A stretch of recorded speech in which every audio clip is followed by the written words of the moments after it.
There have been places and periods of history when only a congenital optimist could have had any hope for the future of our species.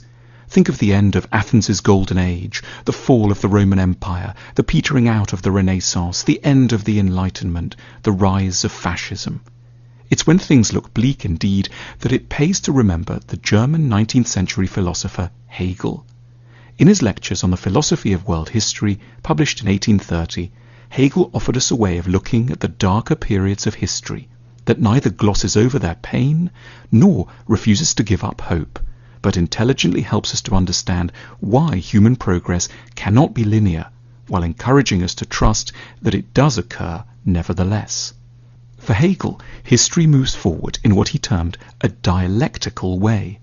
A dialectic is a philosophical term for an argument made up of three parts: a thesis, an antithesis, and a synthesis.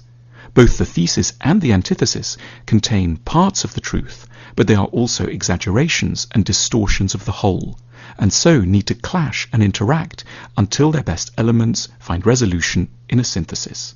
One cannot, in short, get there in one leap. Hegel thought this pattern constantly observable in history.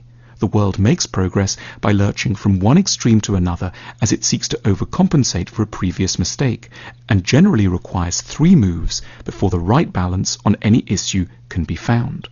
So, for example, the ancient Athenians discovered the idea of individual liberty, but their regime was blind to the need for collective discipline and organization.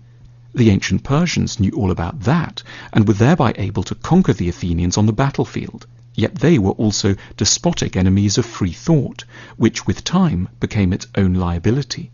It took many centuries for the correct synthesis between liberty and discipline to be worked out in the form of the Roman Empire.